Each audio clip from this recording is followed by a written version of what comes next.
Hello. We have two stories today, but our first is a doozy and had the nuclear revenge community in a tizzy, which isn't easy to do. Those people are ruthless. But nobody could quite agree if OP was the heroine or the villain in the story. But this isn't an Ada video, so it's not about the destination, it's about the journey. Especially because this one is a trip. So let's mount that drama llama and ride it for all it's worth. Story 1. I'm a 40-year-old female and I've been married to my husband, 44-year-old male, for 20 years now. We have two kids, 16-year-old female and 13-year-old male. My husband is what I would consider a high earner by middle-class standards. Also, strap in, folks. This is going to be long. I've never told anyone. So, 10 years ago, and by complete coincidence, I found out that my husband has been cheating on me with men, and that from before we got married. We live in a smallish town in the south of the USA. Him coming out as gay will have consequences. I believe that this is the only reason he has not come out to anyone. First, here's how I found out he was cheating on me. He got sloppy, left a credit card bill for a secret card in the pocket of a coat. While going through it, I found all the telltale signs of infidelity. Payments to a hotel in a nearby county, restaurant bills, gifts, flowers, condoms, and lubricant, etc. I started camping outside the hotel on days he told me he would be late, and I saw him bringing different men there. I am very good at compartmentalization and have a great poker face. Comes with growing up in an abusive household. So I was able to give myself the time to cool off and to come up with what I should do. First thing I did was getting an STD panel. I didn't know how safe he was with his partners. It came out negative. Then I convinced him that we should use condoms since I was having side effects from the pill. He was okay with it. I had a long think, and I came up to the decision that I was not going to confront him, nor was I going to leave him. He was able to provide me a really good lifestyle, one that I would never be able to afford with my high school diploma. A cleaning lady, a nanny to help with the kids, regular spa days and a country club, a new car every other year, luxury family vacations every year. He was a good dad, a good partner, the cheating aside, and really good in bed. But I was not going to let him have a single guilt-free week in his life. That would be my revenge. I started small, planning great date nights for us, telling him that I felt our relationship has cooled, that I wanted the spark back. Then I would sometimes slip into conversation some tea about a cheating husband, a gasp, gay man that has been using his poor wife as a beard, complimenting the only gay couple we know for having the courage of being real men who are out and proud of themselves. On the other hand, I would praise him as the perfect husband to anyone and everyone, especially if he was in earshot. The amount of guilt gifts I got was astounding. The man was even sending me flowers weekly. It continued the same way for years. I could literally see how much it was weighing on him. Me? Well, my parents were part of a commune with the concept of free love. I was the same. I just considered myself in an open marriage. It seems that cheating is easier to ignore if you are not that big on monogamy in the first place. And my husband was keeping me satisfied, so I felt no need to find a partner of my own. Then, 4 years ago, I guess he met the love of his life. He started seeing just the one guy. I was seriously thinking of ending the whole thing, especially since I have started a business by then. I was able to bring in enough money to support myself and my kids while maintaining my lifestyle. But then he went and introduced his side piece to us. He brought him into our house, introduced him to our kids, and that was enough for me to keep tormenting him. Apparently, he was a new friend he made while golfing. He started hinting at moving to another state, one where it would be easier for him to come out. I refused. I told him that my business was here and I was not going to start over in another state. Also, the kids had their friends and extended family here. It would be unfair to uproot them. Then he started trying to start arguments. I guess he wanted us to fight, then for me to ask for a divorce. I just stopped all those arguments in their tracks. I would just agree with whatever he said. He was right. I was wrong. And to make it up to him, how about a nice dinner and some great sex? He hated that. I knew from spying on his phone that having sex with me felt like cheating on his boyfriend. The audacity of this man. I also knew that his boyfriend was pressuring him to leave me almost every day. He was stuck between a rock and a hard place. He started drinking, and when it got too heavy, that was when I decided that enough was enough. I wanted to ruin his life, not his health. Also, I grew up with an alcoholic father and did not want that for my kids. So I gathered all the evidence of his infidelity over the last 9 years, photos with different men, conversations, his grinder profile, even though he no longer had one. Everything. Then I hired a divorce attorney and mailed the evidence to his employer. He has a morality clause in his contract, and adultery breaks it. Mailed all his relatives, including parents, as well as our church. His, actually, I was never big on religion like him. It was like a bomb exploded. He was fired. The congregation turned on him for cheating, not for being gay. Let's keep that straight. I would never allow my kids to be part of a church that discriminated against their father, even if he was not out. His parents wouldn't take him in after I kicked him out, and he was shamed publicly. Gotta love that small town gossip mill. And the cherry on the top? His boyfriend was run out of the town, and he couldn't follow him because he wanted to fight for custody of our kids. Now, almost a year later, I am a free woman. I got to keep the house, my car, and my business. He got 75% of the retirement and investments accounts, but he won't be paying alimony. I got full custody. He got visitations. I also got child support. He had to move 6 hours away to find a new job, couldn't put the last job he worked at his whole life as a reference. His relationship with his family is rocky. His reputation in town is ruined, so he can't move back anytime soon. The love of his life left him for good.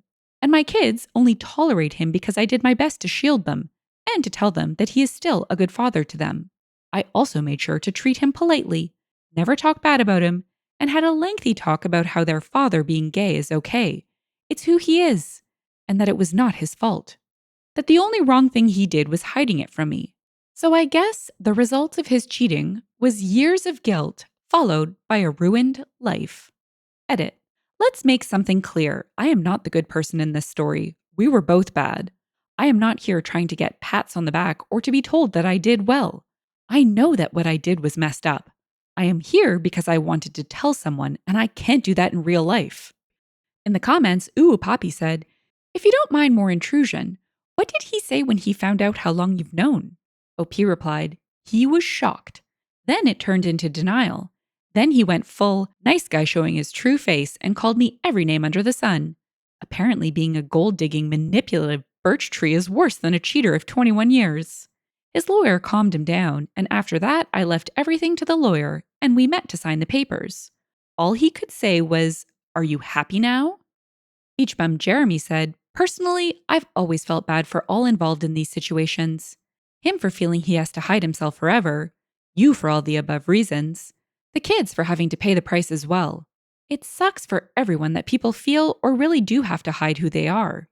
OP replied, if he had come clean with me, I would have done my best to help him. If he didn't cheat, I would have done my best to help him. If he didn't bring his boyfriend to our home, I would have divorced him discreetly to allow him to rebuild his life far away. He chose to disrespect our vows.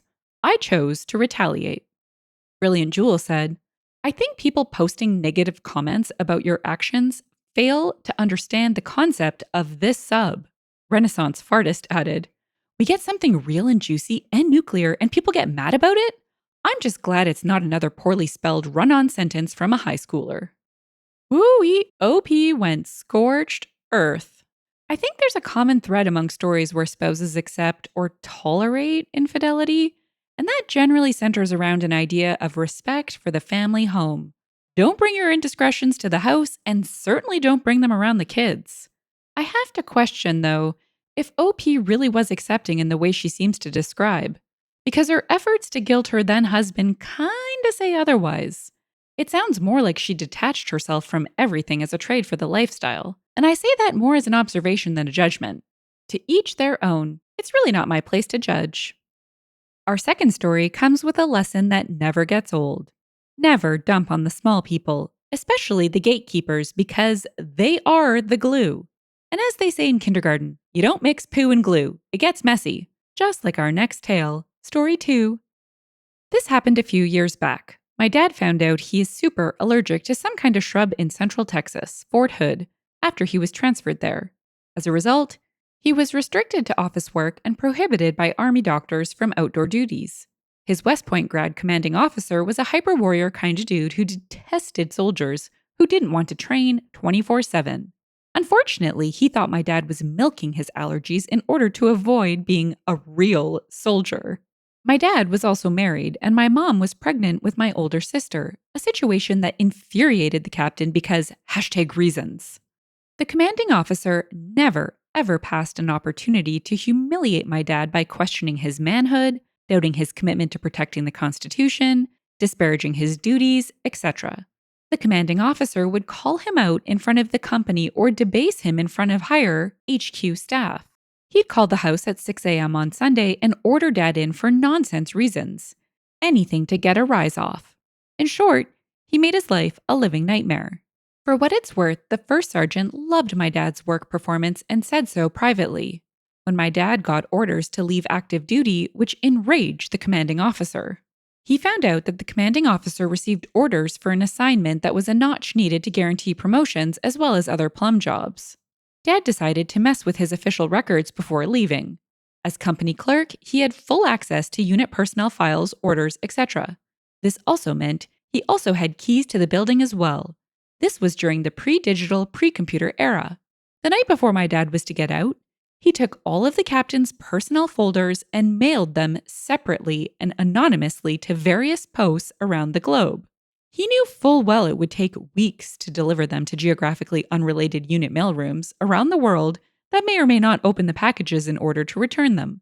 It just so happened that the unit was in the field for a 2-week exercise on the day my dad left. This meant a skeleton crew would man the phones and mow lawns until they returned from the field. No one was the wiser for weeks. One of my dad's old poker-playing sergeant buds wrote a few months later telling him that the captain went ballistic.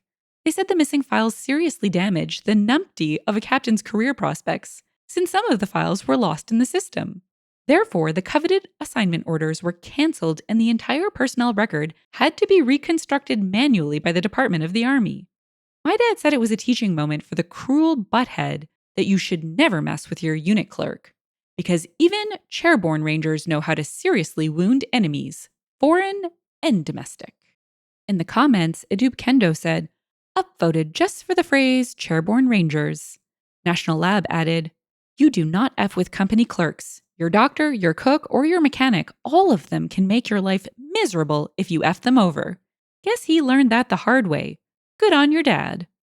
Speaker Invictus 79 said, officers like that are the first ones to run away from an actual firefight. I have seen it more times than I care to admit. I served for 16 years in the Army, and I absolutely despise the officers described by the OP. They get people killed. Most Chemical added, I made a similar observation. These people also overestimate their competence, while competent people underestimate theirs. OP's dad definitely created a mess. How industrious of him. He used the system against the captain. Karma's a witch. I really dislike people, especially when they're in positions of power, who cut others down. It's just so unnecessary. We can accomplish so much more together, and there is plenty of authority, love, and hugs to go around. That's right, we're ending on a corny note today. Bye for now.